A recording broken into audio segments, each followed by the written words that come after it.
Good morning students. आज हम रासायनिक अभिक्रियाएं चैप्टर में आगे बढ़ेंगे और सबसे पहले पढ़ेंगे हाइड्रोकार्बन।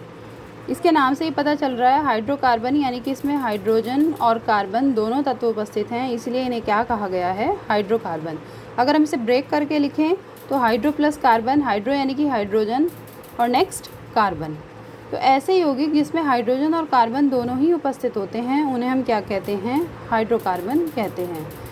इसके एग्जाम्पल जैसे मीथेन, एथेन, प्रोपेन, ब्यूटेन, ये सब इसके एग्जाम्पल हैं, यानी कि उनमें कार्बन भी होता है और हाइड्रोजन भी होता है। सबसे पहले हमने कोई एग्जाम्पल ले लिया मीथेन, CH4, इसमें देखो कार्बन भी है और हाइड्रोजन भी है, इसलिए इन्हें क्या कहा गया है, हाइड्रोकार्बन।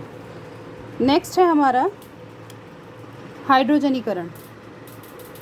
हाइड्रोजनीकरण नाम से ही पता चल रहा है कि वो अभिक्रिया जो हाइड्रोजन से होती है, यानी कि कोई भी जितने भी अन्य यौगिक होते हैं जब वो हाइड्रोजन से अभिक्रिया करते हैं तो ऐसे अभिक्रियाओं को हम हाइड्रोजनीकरण कहते हैं।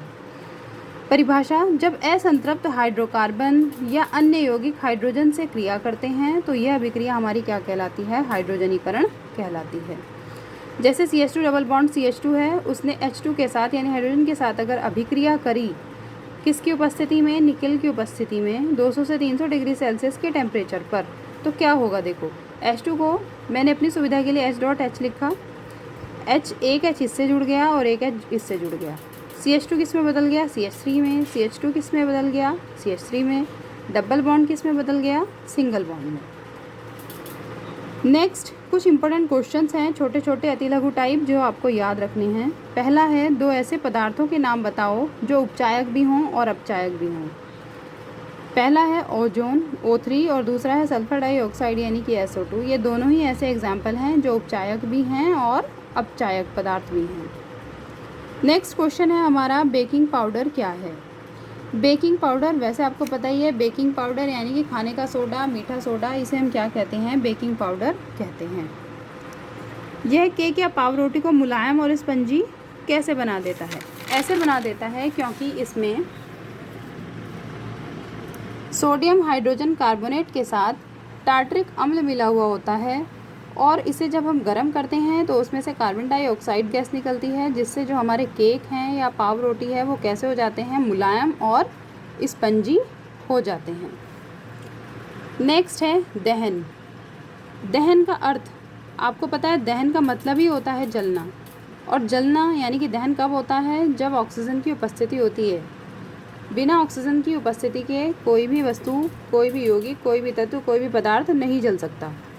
यह एक ऑक्सीकरण अभिक्रिया है जिसमें कार्बन ऑक्सीजन की उपस्थिति में जलकर ऊष्मा और प्रकाश के साथ कार्बन डाइऑक्साइड गैस देता है।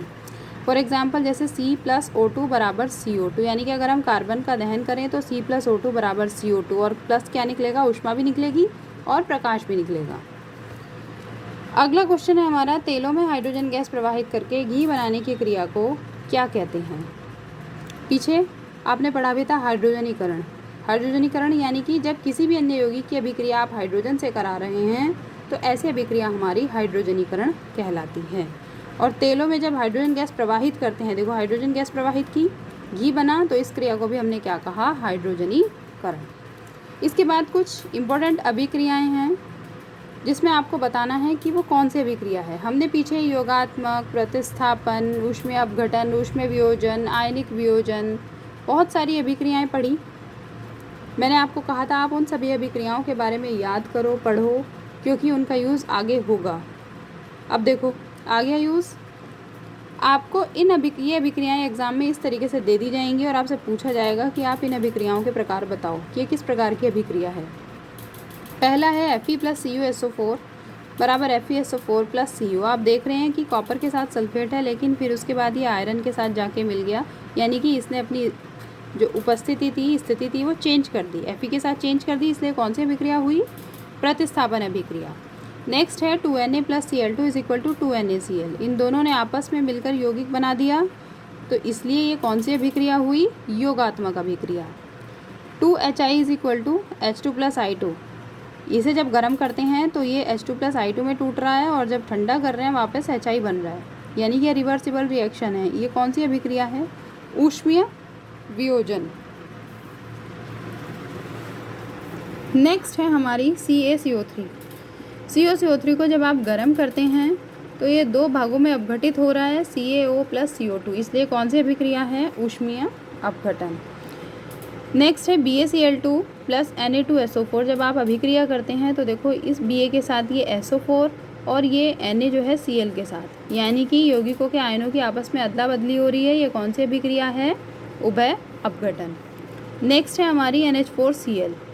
NH4Cl दो आयनों में टूट रहा है, NH4 प्लस में और Cl माइनस में, और आयनों में टूटना यानी कि आयनिक वियोजन। NH4Cl को जब आप गर्म करेंगे NH3 और HCl में टूटेगा, ठंडा करेंगे वापस NH4Cl में आएगा। ये कौन सी अभिक्रिया है? ऊष्मीय वियोजन, क्योंकि ये रिवर्सिबल रिएक्शन भी है। रिवर्सिबल यानी कि उत्क्रमणीय रिएक्शन भी है, जो इधर से भी चल रही है और वापस इधर से भी चल रही है। लेकिन ध्यान देने वाली बात है, ऊपर में दो आयनों में टूट रहा है, यहाँ पे ये आयन नहीं है। आयन यहाँ पर है जहाँ पर शो हो रहा है कि प्लस और माइनस। प्लस यानी कि कौन सा? धनात्मक आयन, माइनस वाला यानी कि ऋणात्मक आयन। नेक्स्ट आते हैं CH4 प्लस Cl2। CH4 को मैंने CH3 इंटू H करके लिख दिया। देखो H तो 4 ही हैं। Cl2 को मैंने Cl इंटू Cl करके लिख दिया। इस H ने इस Cl से रिएक्शन कर ली और CH3 ने Cl के साथ CH3Cl प्लस HCl बना दिया, यानी कि इनकी जो उपस्थिति थी, जो इनके स्थान थे, वो चेंज हो गए। कौन सी अभिक्रिया बन गई? प्रतिस्थापन अभिक्रिया। नेक्स्ट है C2H4 प्लस H2। निकिल की उपस्थिति में इन्होंने C2H6 बना दिया जुड़कर, तो इसका मतलब ये कौन सी अभिक्रिया है? योगात्मक अभिक्रिया। नेक्स्ट है AgNO3। जब आप इसे जल में प्रवाहित कर रहे हो तो ये दो आयनों में टूट रहा है, धनात्मक आयन और ऋणात्मक आयन, इसलिए कौन सी अभिक्रिया है? आयनिक वियोजन। Next Pb plus CuCl2। PbCl2 के साथ क्रिया करके PbCl2 बना रहा है और Cu अलग हो गया, इनके स्थान चेंज हो गए इन्होंने, तो ये कौन सी अभिक्रिया बन गई? प्रतिस्थापन अभिक्रिया। प्रतिस्थापन अभिक्रिया को ही विस्थापन अभिक्रिया भी कहा जाता है, दोनों एक ही हैं।